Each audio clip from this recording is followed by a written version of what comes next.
Des cris de peur ont retenti dans tous les couloirs de la citadelle de Bitche. La première soirée des couloirs de l'effroi avait lieu hier. Près de 780 personnes étaient venues se faire peur.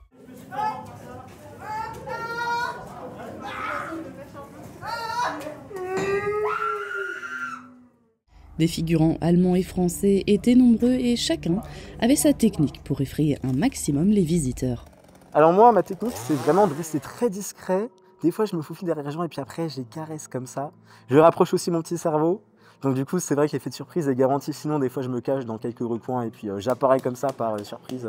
Il faut bien rester dans son rôle parce que c'est compliqué. Des fois, on a des personnes qu'on connaît.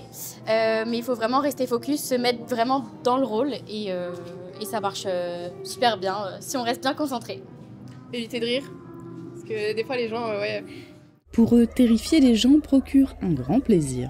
Je pense qu'on a tout autant, nous, que les visiteurs, on a tout autant d'adrénaline qu'eux pour réussir à bien leur faire peur, à ce qu'ils aient un bon souvenir du passage dans les souterrains, quoi.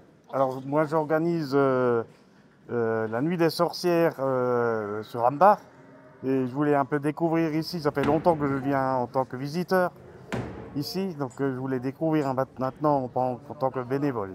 Ah, moi, ce qui me plaît le plus, clairement, c'est de faire peur aux gens. En plus, vous me voyez, je suis un clown. Il y a tout le monde qui a peur des clowns. Enfin, tout le monde, j'abuse peut-être un peu.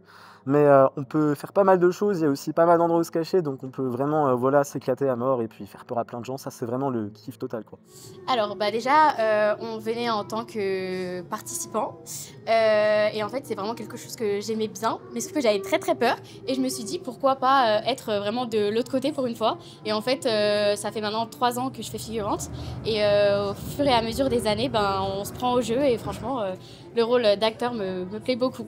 Différents décors attendaient les visiteurs, de l'asile en passant par une chambre d'enfants avec un peu trop de poupées, à une forêt pleine de loups-garous.